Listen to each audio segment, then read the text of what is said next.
नमस्कार, मैं हूं आपके साथ आशा सरमाल। आप देख रहे हैं मन की बात और मन की बात कार्यक्रम में आम जनता की समस्याओं को सरकार तक पहुंचाने की कोशिश होती है। तो चलिए बिल्कुल भी देरी न करते हुए शुरुआत करेंगे प्रोग्राम की।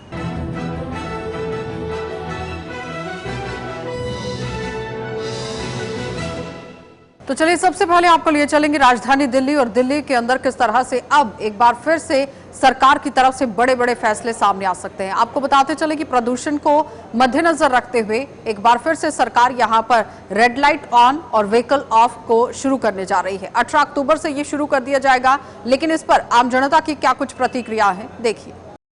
उससे क्या फर्क पड़ेगा? कोई फर्क नहीं पड़ेगा। यहाँ पे घर घर में फैक्ट्री इंडस्ट्री खुली हुई है, धुआं चल रहा है, तेजाब का काम हो रहा है, उससे पोल्यूशन फैल रहा है। इतनी बिल्डिंगें बन रही हैं, उससे पोल्यूशन फैल रहा है, बहुत से पोल्यूशन हो रहा है। उनको रोकना चाहिए। इससे क्या होगा? पता उधर पब्लिक का टाइम बर्बाद करना है, उससे क्या होने वाला है? सरकार को कुछ सुझाव देंगे? सुझाव ये देंगे कि ये जो यहाँ इंडस्ट्री लगी हुई है रेजिडेंशियल इलाके में, इनको ले जाके कमर्शियलाइज इलाके में लगाया जाए, उससे पोल्यूशन कम होगा। यहाँ पे हर घर में तेजाब का काम हो रहा है, सोनार ज्वेलर्स के काम कर रहे हैं, इनको रोका जाए तो वैसे ही पोल्यूशन कम हो जाएगा। नहीं, प्रदूषण इससे तो खैर नियंत्रण हो पाएगा थोड़ा बहुत, लेकिन उसके लिए हमें खुद को भी कदम उठाना पड़ेगा। यही नहीं कि सिर्फ सरकार ही करती रहे, हमें भी खुद को कुछ भी करना पड़ेगा। जब जैसे 4 लोग हमें कहीं जाना है तो सबका क्या है, सबको एक एक गाड़ी लेकर जाना है, तो 4 उस एक में एडजस्ट हो जाए, कोई दिक्कत नहीं है। कम से कम 3 का तो बचेगा ना, उसका प्रदूषण थोड़ा बचेगा। खुद को भी हमें थोड़ा सरकार का साथ देना पड़ेगा और सरकार के साथ चलना पड़ेगा। जैसे सरकार अपना निर्देश जारी करेगी उसके अकॉर्डिंग हमें भी चलना पड़ेगा साथ में। सर देखिए, ऐसा है, सरकार जो कर रही है अपनी तरफ से ठीक कर रही है, क्योंकि प्रदूषण बहुत ज़्यादा हो गया दिल्ली जैसे शहर के अंदर। सर जो दिल्ली शहर है सबसे ज़्यादा पॉपुलेटेड एरिया कहा जाता है, क्योंकि ये सेंट्रल में आ जाता है एक तरीके से, और सारे लोग जो है यहाँ पे फ़िलहाल अपनी जॉब वगैरह के लिए, वैकेंसी वगैरह के लिए दूर दूर से बाकी स्टेटों से आए होते हैं जॉब वगैरह के लिए। अब उनको रहने के लिए, ट्रांसपोर्टेशन के लिए और हर चीज़ की फैसिलिटी प्रोवाइड करना जो है सरकार का काम है, ताकि उनको कोई दिक्कत परेशानी ना हो। अब कोई लोग जो हैं, जो गरीब लोग हैं, वो लोग कहना नहीं चाहिए लेकिन कोयले पे भी खाना बनाते हैं और बहुत ज़्यादा मतलब लिमिटेड रिसोर्सेज जो हैं उनको भी यूटिलाइज़ करते हैं, जिसकी वजह से जो है पॉपुलेशन ज़्यादा बढ़ जाती है और पॉल्यूशन होता है उसकी वजह से। जो महंगे से महंगे लोग हैं, जो अमीर लोग हैं, जो पूंजीवादी लोग हैं, वो लोग अपनी गाड़ियां एक की जगह 4-4 रखते हैं। हर बंदा अपनी एक गाड़ी की जगह 4-4 गाड़ियों में घूमना ज़्यादा प्रेफर करता है। उस वजह से भी ज़्यादा पॉल्यूशन वगैरह हो रहा है। दिल्ली सरकार ये जो नया कदम उठा रही है प्रदूषण कम करने के लिए, इसके पहले भी हमने देखा है कि यहाँ पे काफ़ी कदम उठाए गए, लेकिन ऐसा करते हुए भी दिल्ली का प्रदूषण कुछ कम होने का नाम नहीं ले रहा है। इसके अलावा जो स्टबल बर्न कर रहे हैं उसके लिए भी काफ़ी कदम उठाए गए इसके पहले भी। अभी भी नया कुछ कदम दिल्ली सरकार उठा रही है, लेकिन इसके बावजूद भी कुछ फ़र्क नहीं पड़ रहा है और ये हम काफ़ी दिनों से एक्सपीरियंस कर रहे हैं। पिछले साल कोरोना की वजह से ये नहीं हुआ, लेकिन उसके पिछले साल भी बहुत ज़्यादा एक्सपीरियंस किया है। 37 cities in the India, we are the most polluted city. So we are facing much thing. We have to take much stricter action. We have to not only in case of transport, but also in case of other things, just like constructions and all those things. Constructions and all those things we have to take care of. और उसके अलावा काफ़ी और कुछ चीज़ें हैं, जैसे कि प्लांटेशन के बारे में भी कुछ सोचना चाहिए।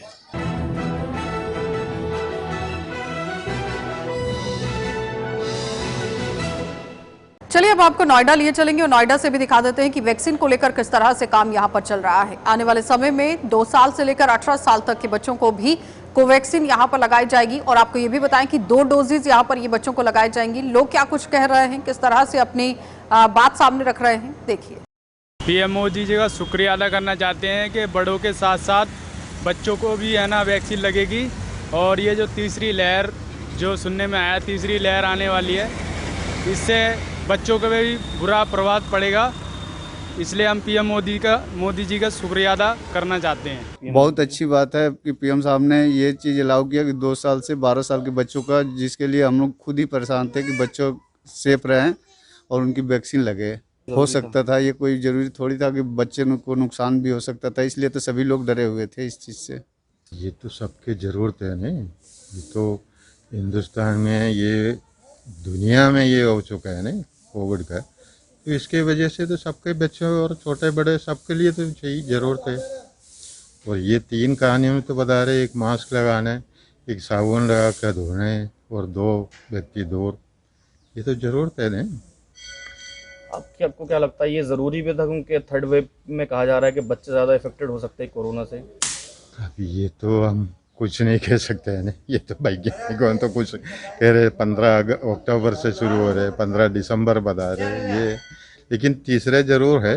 प्रधानमंत्री नरेंद्र मोदी जी का धन्यवाद प्रकट करना चाहता हूं सबसे पहले कि बच्चों को वैक्सीन लगने से बच्चे सेफ हो जाएंगे इन फ्यूचर में, और जिस तरह से कोरोना की थर्ड वेव आनी थी उसी को देखते हुए बड़ों के साथ साथ बच्चे भी सेफ हो जाएंगे।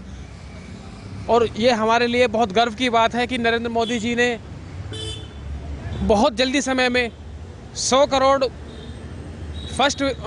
करोड़ डोज का टारगेट पूरा हुआ है हमारी भाजपा सरकार का। मैं इनको लाख लाख शुक्रगुजार करना चाहता हूँ। उन्होंने देश के लिए बहुत कुछ किया है और ख़ासकर अभी कोरोना में उन्होंने बहुत अच्छा काम किया है। और वैक्सीन के विषय में उन्होंने पूरी तरह से वैक्सीन दी है पूरे भारत में। अब बच्चों को वैक्सीन लगेगी, कितना ज़रूरी था लगना? बहुत अच्छा ज़रूरी है, काफ़ी ज़रूरी है उनके लिए, बच्चों के लिए। और बच्चों को मतलब उनके भविष्य के विषय में जो है अच्छी तरह मतलब ठीक ठाक स्वस्थ रहें।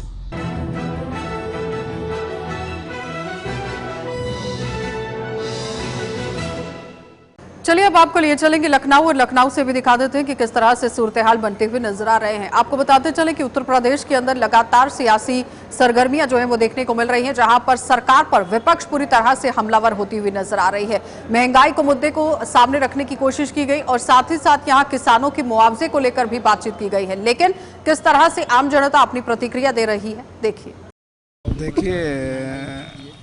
2022 में जो चुनाव होने वाले हैं, राजनीतिक मुद्दा ये है कि चुनाव जो लड़ा जाता है वो जात-पात पे नहीं लड़ा जाता है।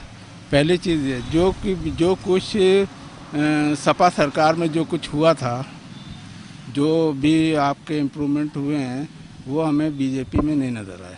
पहली चीज़ तो ये। दूसरी चीज़ ये है कि मोदी जी और योगी जी हैं तो सब मुख्यमंत्री हैं हमारे, मोदी जी प्रधानमंत्री हैं, मगर हमारे लिए मिनॉरिटी में कुछ है नहीं। जिस तरह से धर्म के नाम पे, जातिवाद के नाम पे झगड़े हो रहे हैं, किसानों को के साथ ज़बरदस्ती, आज किसान 11 महीने 12 महीने से बैठा हुआ है, तो उनको सुनने के लिए कोई नहीं है। ये तो एक ज़िद है, हम जो चाहेंगे वो होगा। हिटलर शाही है भाई, हम जो चाहेंगे वो होगा, हम जैसे चाहेंगे वैसे तुमको रखेंगे, जैसे चाहेंगे वो करेंगे। आप ये समझ लीजिए जो इन्होंने निजीकरण किया है, ये जो सारी चीज़ें बेच रहे हैं, इनको क्या हक है? ये क्या अपने घर से लेके आए थे जो बेच रहे हैं? महंगाई को लेके अगर आप इंटरनेशनली देखें सब तरफ में, तो हमारे यहाँ इतना महंगा नहीं हुआ है, क्योंकि कोविड अगर आप देखोगे, कोविड का इतना इम्पैक्ट पड़ा है और उसको अगर आप एक तरीके से मद्देनज़र रख के अगर आप इस समय देखोगे तो नहीं, इतनी महंगाई नहीं हुई है। और ये एक तरीके से एक जायज़ है, इतना जायज़ है। और बाकी अगर आप पेट्रोल या फिर इन सब की बात करते हो कि पेट्रोल का प्राइस बहुत हाइक हो गया है, तो हाँ हाइक हुआ है, बट एक तरीके से आप सिर्फ देखो कि पेट्रोल के प्राइस में ही सिर्फ हाइक आया है, बाकी चीज़ें बहुत रिलैक्स है। बहुत लोग बोल रहे थे कि जो बजट इस बार इंट्रोड्यूस हुआ है उसमें ज़्यादा कुछ नया नहीं है, कुछ ऐसा नहीं है, और बिल्कुल सही है। आप दूसरे कंट्रीज़ के बजट देखेंगे तो उन्होंने टैक्सेस और बाकी चीज़ें अपने बजट में इंक्रीज़ कर दी हैं। अब हमारे यहाँ अगर आप देखोगे तो पर्टिकुलरली सिर्फ और सिर्फ पेट्रोल के प्राइस बढ़े हैं, बाकी चीज़ों में इतनी ज़्यादा बढ़ावत नहीं हुई है। देखिए, महंगाई तो खैर हर सरकारों के बीच में आती है, लेकिन महंगाई का एक मेन कारण ये है कि जो कोरोना की वैक्सीन लग रही है, 100 करोड़ से ज़्यादा लोगों को लग चुकी है, तो केंद्र सरकार या राज्य सरकार महंगाई जो डाल रही है तो हमको उससे कोई फ़र्क नहीं पड़ता है, लेकिन एक इन्होंने जान बचा रहे हैं। और दूसरी बात, ये राष्ट्र हित के लिए काम कर रहे हैं। इस वजह से हम ये चाहते हैं कि योगी राज्य में और मोदी स्टेट में आएँ, क्योंकि हिंदुस्तान के जनता आप समझ चुके हैं, क्योंकि ये जितने अभी तक लोगों ने राज किया, लोगों को जात पात के नाम से गुमराह किया है, ये अब नहीं चलेगा। भाई महंगाई जो है इतनी नहीं थी जो इस सरकार में आकर के एकाएक बढ़ना शुरू हुई है। पहले पेट्रोल क्या था, अब क्या मिल रहा है। हम बाइक से डेली चलते थे, आज हम पैदल चल रहे हैं, ये हालत है। लेकिन खाने पीने की चीज़ों में से सरसों का तेल आज सरसों का तेल 200 से ऊपर हो गया है। और भी रोज़मर्रा की जो चीज़ें अब रोज़मर्रा की चीज़ें, आटा महंगा है, हर चीज़ मसाले वसाले महंगे हो गए हैं। अब आमदनी इतनी बढ़ी नहीं है। अब जो सरकारी कर्मचारी हैं उनको तो महंगाई भत्ता वगैरह जो दे दिया गया है, लेकिन जो एक आम आदमी है, जो साधारण नागरिक है, वो बहुत परेशान है। त्राही त्राही मची हुई है। महंगाई तो मुद्दा है ही है। तेल और डीजल का दाम देख रहे हैं, पेट्रोल डीजल का दाम कितना बढ़ गया है। आम जनता से पूछिए कहाँ जा रही है वो। सत्ता के साथ व्यवस्था के परिवर्तन नहीं हुआ इस सरकार में। लोग तो कहते हैं कि महंगाई कुछ नहीं है। महंगाई मुद्दा है, आप गरीब आदमी से पूछिए, इसे खाने को नहीं मिल रहा है जिसको। ये तो सत्ता का फेलियर है। जो भी सत्ता में है तो उसकी जिम्मेदारी है महंगाई कंट्रोल रखना। हाँ, ये तो बात सही है, ठीक है। जनता इसलिए चुनेगी कि किसान का जो कर्जा लिया है, उसने उसकी फसल खराब हो गई है, उससे उसको मान लीजिए उसका जो कर्जा उसने लिया था और उसका माफ़ कर दिया सरकार ने, तो इससे जो है सरकार को बहुत फ़ायदा मिलेगा। और किसान जो है सोचेगा कि भाई इस बारे में कि किसान जो है योगी सरकार ने माफ़ कर दिया है कर्जा, तो जीतने का चांस है। आज देख लें, चाहे पहले देखिए मोदी जी के नेतृत्व में जो भी सरकार चली है, यूपी का हो चाहे अदर भी स्टेट का, काम बढ़िया हुआ है। जहाँ देख लीजिए, बंगाल का देख लीजिए, किसानों के जो यहाँ यूपी की हो गया चाहे अदर भी स्टेट का है, तो साल में 6,000 रुपये आ रहा है। बंगाल की किसान उससे वंचित हैं। हमारे यहाँ यूपी में जो गवर्नमेंट आज के पहले कितना गुंडा राज था, हर जगह देखिए दंगे सब काफ़ी मिलते थे, वो यहाँ सुधार हुई है। यहाँ के लगभग 80% से ज़्यादा सुधार हुई है। बाकी आने वाले चुनाव में बिल्कुल फिर बीजेपी सरकार बनेगी और बिल्कुल बनेगी, इसमें कोई शक नहीं है।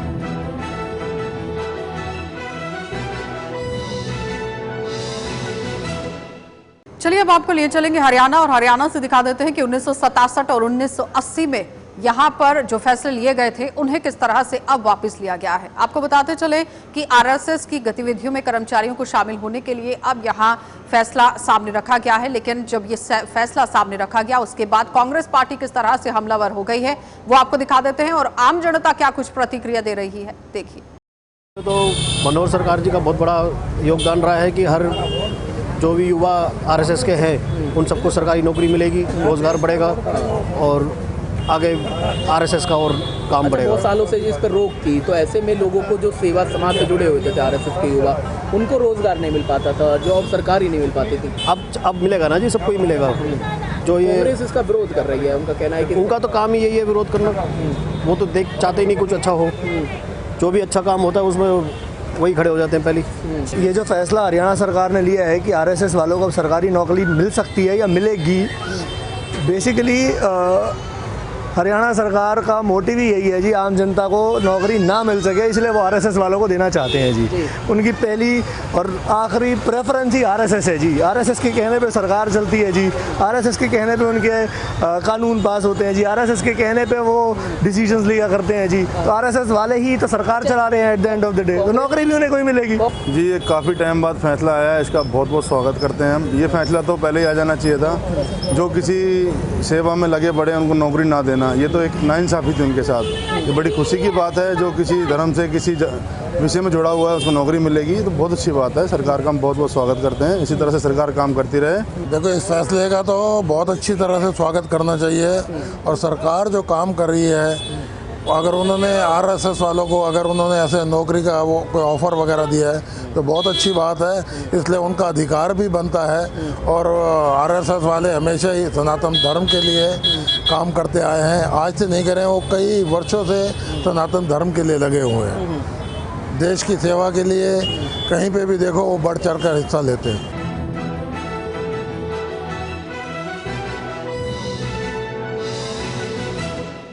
चलिए अब आपको चंडीगढ़ लिए चलेंगे और चंडीगढ़ से दिखा देते हैं कि पंजाब सरकार किस तरह से एक्शन मोड में देखी जा रही है। आपको बताते चले कि चरणजीत सिंह चन्नी जो कि मुख्यमंत्री हैं पंजाब के, उन्होंने बड़ी योजनाएं यहां पर शुरू की हैं। मेरा नाम मेरा घर की योजना यहां शुरुआत की गई है, लेकिन साथ ही साथ आपको ये भी समझाना चाहें कि जिस तरह से मेरा घर मेरे नाम की एक योजना शुरू की गई थी जिसमें आम लोगों को मालिकाना हक दिया गया, लेकिन इस पर आम जनता क्या सोचती है, देखिए। ਸਾਥੀਓ, ਜਿਵੇਂ ਤੁਹਾਨੂੰ ਪਤਾ ਕਿ ਕਾਂਗਰਸ ਦਾ ਜਿਹੜੀ ਵਧਾਈ ਦਾ ਵੇਲਾ ਆ ਗਿਆ, ਲੋਕ ਮਨ ਬਣਾ ਚੁੱਕੇ ਨੇ ਕਾਂਗਰਸ ਨੂੰ ਸੱਤਾ ਤੋਂ ਵਾਂਝੇ ਕਰਨ ਦਾ, ਕਿਉਂਕਿ ਜਿਹੜਾ ਪਿਰਤ ਜਿਹੜੀ ਪਿਛਲੇ 10 ਸਾਲਾਂ ਦੇ ਵਿੱਚ ਪਈ ਹੋਈ ਸੀ ਅਕਾਲੀ ਬੀਜੇਪੀ ਸਰਕਾਰ ਦੀ, ਉਹਨੂੰ ਅੱਗੇ ਵਧਾਉਂਦੇ ਹੋਏ ਉਵੇਂ ਹੀ ਮਾਫੀਆ, ਉਵੇਂ ਹੀ ਨਸ਼ਾ, ਉਵੇਂ ਹੀ ਸਾਰਾ ਕੁਝ ਚੱਲਦਾ ਆ ਰਿਹਾ। ਤੇ ਹੁਣ ਜਦੋਂ ਕੈਪਟਨ ਅਮਰਿੰਦਰ ਸਿੰਘ ਜੀ ਨੂੰ ਮੁੱਖ ਮੰਤਰੀ ਦੀ ਕੁਰਸੀ ਤੋਂ ਲਾ ਦਿੱਤਾ ਗਿਆ ਤੇ ਕਾਂਗਰਸ ਨੇ ਇੱਕ ਨਵਾਂ ਪੱਤਾ ਖੇਡਿਆ ਚੰਨੀ ਜੀ ਨੂੰ ਮੁੱਖ ਮੰਤਰੀ ਬਣਾਉਣ ਦਾ। ਤੇ ਚੰਨੀ ਜੀ ਨੇ ਆਉਂਦੇ ਹੀ ਕੀ ਕੀਤਾ, ਨਵੇਂ ਲੁਭਾਵਣੇ ਵਾਅਦੇ ਕਰਨੇ ਲੋਕਾਂ ਨਾਲ ਸ਼ੁਰੂ ਕਰ ਦਿੱਤੇ। ਕਿਸੇ ਨੂੰ ਕਿਹਾ ਤੁਹਾਨੂੰ ਘਰ ਦੇਵਾਂਗੇ, ਕਿਸੇ ਨੂੰ ਬਿਜਲੀ ਦੇ ਕਰਨੇ ਸ਼ੁਰੂ ਕਰਤੇ। ਪਰ ਇਹ ਥੋੜ੍ਹੇ ਸਮੇਂ ਦੇ ਲਈ ਹੋਣਾ, ਕਿਉਂਕਿ ਲੋਕਾਂ ਨੇ ਇਹ ਸੋਚ ਲਿਆ, ਲੋਕਾਂ ਨੇ ਦੇਖ ਲਿਆ ਕਿ ਆਉਣ ਵਾਲਾ ਸਮਾਂ ਜਿਹੜਾ ਆ ਉਹ ਇਹਨਾਂ ਨੇ ਕੁਝ ਨਹੀਂ ਕਰਨਾ, ਕਿਉਂਕਿ ਪਹਿਲਾਂ ਹੀ ਹੁਣ ਤੱਕ 4.5 ਸਾਲ ਦੇ ਵਿੱਚ ਕੁਝ ਨਹੀਂ ਕਰ ਪਾਏ। ਇਸ ਕਰਕੇ ਲੋਕ ਜਿਹੜੇ ਨੇ ਹੁਣ ਅਰਵਿੰਦ ਕੇਜਰੀਵਾਲ ਜੀ ਦੀ ਸੋਚ ਦੇ ਨਾਲ ਜੁੜ ਚੁੱਕੇ ਨੇ, ਆਮ ਆਦਮੀ ਪਾਰਟੀ ਨਾਲ ਚੱਲਣ ਦਾ ਮਨ ਬਣਾ ਚੁੱਕੇ ਨੇ। ਸੋ ਚੰਨੀ ਜੀ ਜਿਵੇਂ ਕੈਪਟਨ ਸਾਹਿਬ ਨੇ ਸੱਤਾ ਪਾਉਣ ਦੇ ਲਈ ਗੁਟਕਾ ਸਾਹਿਬ ਤੱਕ ਦੀ ਝੂਠੀ ਸਹੁੰ ਚੱਕ ਲਈ ਸੀ, ਐਵੇਂ ਚੰਨੀ ਜੀ ਹੁਣ ਜਿਹੜੇ ਨੇ ਝੂਠੇ ਵਾਅਦੇ ਕਰ ਰਹੇ ਨੇ, ਲੁਭਾਵਣੇ ਲੋਲੀਪੌਪ ਦੇ ਰਹੇ ਨੇ ਲੋਕਾਂ ਨੂੰ, ਮੈਂ ਆਹ ਕਰ ਦੂੰ, ਮੈਂ ਉਹ ਕਰ ਦੂੰ, ਮੈਂ ਫਲਾਣਾ ਕਰ ਦੂੰ, ਪਰ ਹੋਣਾ ਕੁਝ ਨਹੀਂ। ਕਿਉਂਕਿ ਜਿਹੜੀ ਹੈ ਸੂਤਰਧਾਰ ਪਾਰਟੀ ਉਹਨਾਂ ਦੀ ਕਾਂਗਰਸ ਪਾਰਟੀ ਹੈ, ਤੇ ਕਿਵੇਂ ਹੁੰਦਾ ਉੱਥੇ ਆਪਾਂ ਨੂੰ ਸਾਰਿਆਂ ਨੂੰ ਪਤਾ। ਤੇ ਹੁਣ ਤੱਕ ਇਹਨਾਂ ਨੇ ਲੁੱਟਿਆ ਤੇ ਕੁੱਟਿਆ, ਉਹੀ ਬੇਰੁਜ਼ਗਾਰ ਟੀਚਰ ਨੇ, ਉਹੀ ਸਾਰਾ ਕੁਝ। ਅੱਜ ਸਾਰਾ ਪੰਜਾਬ ਧਰਨਿਆਂ ਦੇ ਉੱਤੇ ਬੈਠਾ। ਤੁਸੀਂ ਦੇਖੋ, ਮੈਂ ਤੁਹਾਨੂੰ ਸਿਰਫ ਇੱਥੇ ਇਹ ਗੱਲ ਦੱਸਣੀ ਚਾਹੂੰਗਾ ਕਿ ਇਹਨਾਂ ਜਿਹੜੀਆਂ ਗੱਲਾਂ ਲੁਭਾਵਣੇ ਵਾਅਦਿਆਂ 'ਚ ਨਹੀਂ ਆਉਣਾ। ਆਪਾਂ ਨੇ ਆਮ ਆਦਮੀ ਪਾਰਟੀ ਦੀ ਸਰਕਾਰ ਬਣਾਉਣੀ ਆ ਤੇ ਅਰਵਿੰਦ ਕੇਜਰੀਵਾਲ ਜੀ ਦੀ ਸੋਚ ਨੂੰ ਅੱਗੇ ਲੈ ਕੇ ਚੱਲਣਾ। ਬਹੁਤ ਬਹੁਤ ਧੰਨਵਾਦ ਜੀ। ਇਹ ਜੋ ਪੰਜਾਬ ਸਰਕਾਰ ਵੱਲੋਂ ਮੇਰਾ ਘਰ ਮੇਰੇ ਨਾਮ ਸਕੀਮ ਜਿਹੜੀ ਲਾਂਚ ਕੀਤੀ ਗਈ ਹੈ, ਜੋ ਵੀ ਪੁਰਾਣੇ ਜੱਦੀ ਮਕਾਨ ਹੈ ਲੋਕਾਂ ਦੇ ਜੋ ਲਾਲ ਲਕੀਰ ਦੇ ਅੰਦਰ ਹੈ, ਉਹਨਾਂ ਦਾ ਨਾ ਤਾਂ ਕਿਸੇ ਦੀ ਅੱਜ ਕੱਲ੍ਹ ਦੀ ਡੇਟ ਵਿੱਚ ਰਜਿਸਟਰੀ ਹੋ ਰਹੀ ਹੈ ਔਰ ਨਾ ਹੀ ਉਹਨਾਂ ਦੇ ਕੋਈ ਬੈਂਕ ਵੱਲੋਂ ਕੋਈ ਲੋਨ ਵਗੈਰਾ ਕੀਤਾ ਜਾਂਦਾ। ਉਹ ਜੋ ਇਹ ਸਕੀਮ ਦਿੱਤੀ, ਇਹਦੇ ਨਾਲ ਜਿਹੜਾ ਲੋਕਾਂ ਦਾ ਰਜਿਸਟਰੀ ਵੀ ਕਰਾ ਕੇ ਉਹਨਾਂ ਦੇ ਜਿਹੜੇ ਨਾਮ ਤੇ ਬੈਂਕ ਵੱਲੋਂ ਜੋ ਲੋਨ ਵਗੈਰਾ, ਜੋ ਹਾਊਸ ਉਹਨਾਂ ਦੀ ਕੰਸਟਰਕਸ਼ਨ ਕਰਨ ਲਈ ਉਹ ਲੋਨ ਵਗੈਰਾ ਦਿੱਤਾ ਜਾਊਗਾ। ਲੋਕਾਂ ਲਈ ਬਹੁਤ ਜ਼ਿਆਦਾ ਜੋ ਹੈ ਸਹੂਲਤ ਵਾਲੀ ਜਿਹੜੀ ਇਹ ਸਕੀਮ ਦਿੱਤੀ ਗਈ ਹੈ, ਬਹੁਤ ਹੀ ਸ਼ਲਾਘਾਯੋਗ ਜਿਹੜਾ ਕਦਮ ਹੈ ਪੰਜਾਬ ਸਰਕਾਰ ਦਾ। ਔਰ ਇਸ ਦੇ ਨਾਲ ਹੀ ਜੋ 2 ਕਿਲੋਵਾਟ ਤੱਕ ਦਾ ਬਿਜਲੀ ਬਿੱਲ ਪੈਂਡਿੰਗ ਹੈ, ਜਿਨ੍ਹਾਂ ਦਾ ਜੋ ਬਿੱਲ ਭਰਨ 'ਚ ਸਮਰਥ ਰਹੇ ਹੈ, ਨਹੀਂ ਉਹਨਾਂ ਦਾ ਭਰ ਹੋਇਆ, ਉਹਨਾਂ ਦਾ 2 ਕਿਲੋਵਾਟ ਤੱਕ ਦੇ ਲੋਡ ਵਾਲਿਆਂ ਦਾ ਜਿੰਨਾ ਵੀ ਬਕਾਇਆ ਬਿੱਲ ਹੈ ਉਹ ਪੰਜਾਬ ਗੌਰਮੈਂਟ ਵੱਲੋਂ ਜਿਹੜਾ ਹੈ ਉਹ ਮਾਫ ਕਰ ਦਿੱਤਾ ਗਿਆ ਹੈ।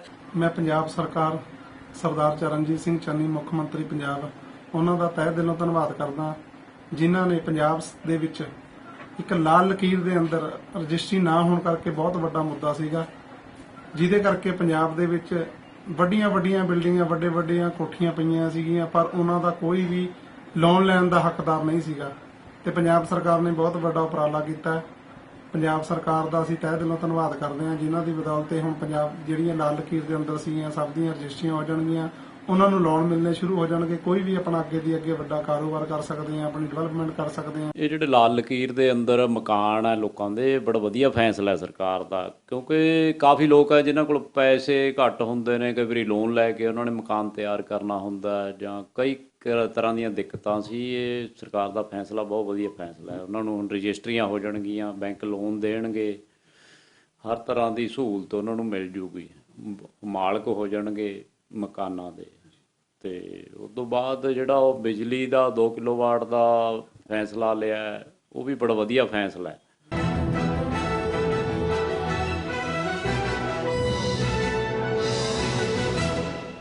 चलिए अब आपको देहरादून लिए चलेंगे और देहरादून से भी दिखा देते हैं कि पुष्कर सिंह धामी सरकार किस तरह से काम कर रही है, क्योंकि मुख्यमंत्री के 100 दिन पूरे हो चुके हैं और लगातार उन्होंने सुविधाओं को लेकर बहुत काम किया। लेकिन किस तरह से काम किया, इस पर आम जनता का क्या कुछ विचार है, देखिए। चारों उनके लिए बधाई है कि चारों जो है धाम उनकी यात्रा उन्होंने खोली है, उनकी सड़कें बड़े बेहतरीन तरीके से बनाए हैं। रोजगार के जो बंद अवसर थे उसे खोलने का सिर्फ एकमात्र उपाय था कि आखिरी ओवर थे, 20 ओवर थे, और उस 20 ओवर में उन्होंने चौके छक्के मारे हैं और रोजगार के बहुत सारे अवसर उन्होंने खोले हैं। और आगे भी लग रहा है कि अगर वो धाकड़ सीएम बोला गया है राजनाथ जी ने, वो भी कोई ना कोई वजह है। और ऐसे सीएम जो है ऐसे निर्णय लें, लगातार ऐसे निर्णय लें जो जनता की सही तरीके से सेवा कर सके। पहली बार हमें ऐसे सीएम मिले हैं और उन्होंने वो काम कर दिए जो बहुत सालों से रुके हुए थे। देखिए, पहले तो शुभकामनाएं मुख्यमंत्री जी के, जिस प्रकार उनका कार्यकाल 100 दिन का पूरा हुआ है और बहुत जिम्मेदारी के साथ उन्होंने अपनी जिम्मेदारी को निभाया है। जो पद उनको सौंपा गया है हाई कमान के द्वारा, और शुरू से ही जब से उन्होंने इस पद को संभाला है बहुत सारे चैलेंज थे, क्योंकि पिछले मुख्यमंत्री के द्वारा कई कार्यकालों में उनके साथ प्रश्न चिन्ह लगे हुए थे, उंगलियां उठ रही थी। उस नज़रिए से देखा जाए तो युवा मुख्यमंत्री के होते नाते इन्होंने आपदा जैसी चीज़ों को फेस किया और आशा कार्यकर्त्री वगैरह जैसे हमारी हैं कार्यकर्ता, उनको फेस किया, नए कानून बनाए और हमारा मानना है कि इस तरीके के मुख्यमंत्री की ज़रूरत प्रदेश को हमेशा रही है और ऐसे ही मुख्यमंत्री हमारे चाहिए। मुख्यमंत्री जी का जो 100 दिन का कार्यकाल है हमें बहुत अच्छा लगा और इनके जो फैसले लेने की स्पीड है बहुत ही बढ़िया है और हम इनके इन फैसलों से बहुत प्रसन्न हैं कि ऐसा ही मुख्यमंत्री हमें चाहिए था और प्रदेश के विकास में ऐसे ही मुख्यमंत्री की आवश्यकता है।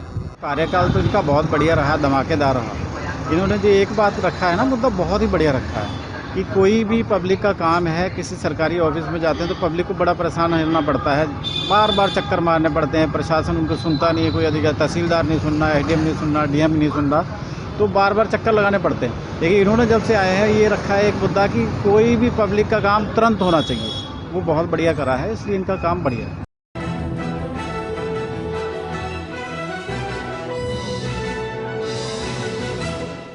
चलिए अब आपको लिए चलते हैं राजस्थान के अंदर, और राजस्थान के अंदर से भी दिखा देते हैं कि महंगाई का मुद्दा किस तरह से यहां पर गर्माता हुआ नजर आ रहा है। एक तरफ पेट्रोल डीजल के दाम बढ़ रहे हैं, दूसरी तरफ रसोई गैस के भी दाम बढ़ गए हैं, जिसकी वजह से आम जनता को काफी परेशानियां हो रही हैं। लेकिन सरकार ने जो इस पर काम किया उसी को लेकर आम जनता क्या कुछ सोच विचार कर रही है, देखिए। रसोई गैस का जो दाम बढ़ा है उसके लिए हर गृहिणी परेशान है, और मध्यम श्रेणी के तो मध्यम और जो मजदूर है उनकी तो बहुत ज़्यादा दिक्कत है, क्योंकि पहले जो सब्सिडी मिल रही थी वो भी बंद हो गई। पहले वो देके सबको लगा कि भाई चलो हमें कुछ राहत मिल रही है, लेकिन अब वो भी ख़त्म करने के बाद एक आम जनता के लिए 999 का जो मिल रहा है लगभग इसी के आसपास है, उससे क्या है कि पूरा एक नोट चाहिए उनको 1000 रुपये, और एक मध्यम श्रेणी को जो कितना कमा लेता है वो आदमी 5 से 10 15, उसके लिए बहुत भारी पड़ रहा है। और पेट्रोल डीजल का दाम भी जितना मतलब बढ़ा है, जितना व्हीकल साधन हुए जितना ही दाम बढ़ रहा है, तो स्टार्टिंग में तो काफ़ी थोड़ा अच्छा लगता था, अब दिक्कत दे ही रहा है। आज पेट्रोल डीजल और रसोई गैस की जो रेट बढ़ रही है उससे आम आदमी पे काफ़ी बोझ पड़ा है। पेट्रोल डीजल की वजह से पूरा घर का अपने सामान से लेकर ट्रांसपोर्टेशन हर चीज़ महंगी हुई है। सब्जियों के दाम आज छू रहे हैं। पेट्रोल डीजल ट्रांसपोर्टेशन जितना महंगा होगा उतनी हर चीज़ की रेट बढ़ेगी। ये आम जनता को भी समझती है और सरकार भी समझती है, लेकिन इस पर कोई कदम उठाया नहीं जा रहा। आज जो पेट्रोल डीजल कंटिन्यू बढ़े जा रहा है उसकी वजह से सब्जी के रेट बढ़े हैं, सिलेंडर के रेट जो बढ़ रहे हैं उसकी वजह से घर रसोई गैस का जो अपना बजट है वो सारा बिगड़ चुका है। त्योहारी सीजन में आम जनता इस चीज़ से बिल्कुल त्रस्त है। तो मेरी सरकार से ही प्रार्थना है कि इसको जीएसटी में जो लाने का विचार जो सरकार कर रही थी उसको कंटिन्यू रखे और राज्य सरकार और केंद्र सरकार मिलकर इसके लिए कोई ठोस कदम उठाए ताकि आम जनता इससे सुकून पा सके। वर्तमान परिस्थिति में पेट्रोलियम प्रोडक्ट पे जैसे पेट्रोल है, डीजल है और रसोई गैस है, इनके दाम बढ़े हैं।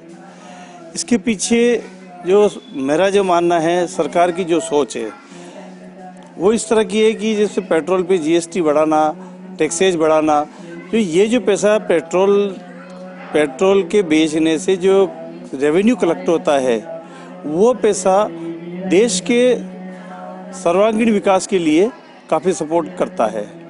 जैसे रोड है, इंफ्रास्ट्रक्चर डेवलपमेंट का काम है, आम नागरिकों गरीबी की रेखा से नीचे जो जीवन यापन कर रहे हैं उनके लिए बहुत कल्याणकारी योजनाएं जो केंद्र सरकार चला रही है, उन योजनाओं को सपोर्ट में इससे प्राप्त रेवेन्यू काम आता है। ये पैसा कहीं वेट नहीं जा रहा। हाँ, ये है आम नागरिक पे थोड़ा इस पे असर पड़ता है। आम जनता अगर सरकार को चुन के लाती है तो वो अपने फ़ायदे के लिए लाती है। सरकार से ये उम्मीद नहीं करते हैं कि पेट्रोल, डीजल और गैस महंगी हो, क्योंकि हम गृहिणियों का समय 80% किचन में गुजरता है और हम खाना पीना सब गैस से ही बनाते हैं। तो अगर वो महंगी हो गई तो हमारे रसोई का बजट महंगा हो जाएगा, और इस पर ध्यान दें। सरकार का कोई भी ध्यान इस गैस की बढ़ती हुई कीमत पर नहीं जा रहा है। तो मैं आग्रह करती हूँ और निवेदन भी करती हूँ कि सरकार इसकी ओर ध्यान दे। पेट्रोल, डीजल और रसोई गैस की जो कीमत है उसको हमारे बजट के अंदर ही रखना है। और महंगाई आम जनता के लिए महंगाई एक तरह से शत्रु हो जाती है, जिससे वो अपने बजट को पूरा बैलेंस नहीं कर पाते और इसी तरह से घरेलू घटनाएं होने लगती हैं। पेट्रोल और डीजल के भाव बढ़ रहे हैं। भाव बढ़ने के कारण महंगाई दिनों दिन बढ़ती जा रही है। केंद्र सरकार और राज्य सरकार को इस पर विचार करना चाहिए और इस बारे में कुछ सोचना चाहिए, क्योंकि पेट्रोल डीजल के भाव बढ़ने के कारण महंगाई बढ़ रही है और भाड़ा बढ़ रहा है। आम आदमी बहुत परेशान है और सरकार को इस पर सख्त कदम उठाना चाहिए। आजकल रसोई गैस बहुत महंगी हो गई है, इसकी वजह से आम जनता बहुत परेशान है, जिसमें गृहिणियों के ऊपर ज़्यादा वो हो गया है। डीजल पेट्रोल सब महंगा हो गया है, इससे भी लोग बहुत परेशान हैं और मध्यम श्रेणी के ज़्यादा परेशान हैं, उन्हीं के ऊपर ज़्यादा भार आ रहा है। केंद्र सरकार और राज्य सरकार से निवेदन है कि पेट्रोल डीजल गैस में निरंतर वृद्धि होती जा रही है, जिसके कारण गरीब जनता को भारी आर्थिक और नुकसान हो रहा है। कृपया आप केंद्र सरकार और राज्य सरकार से निवेदन है कि वो पेट्रोल डीजल को रेट कम की जाए, जिसके कारण ट्रांसपोर्ट वगैरह बढ़ता जा रहा है, उसमें कुछ राहत हो, जिससे गरीब जनता को हर चीज़ में फ़ायदा मिले।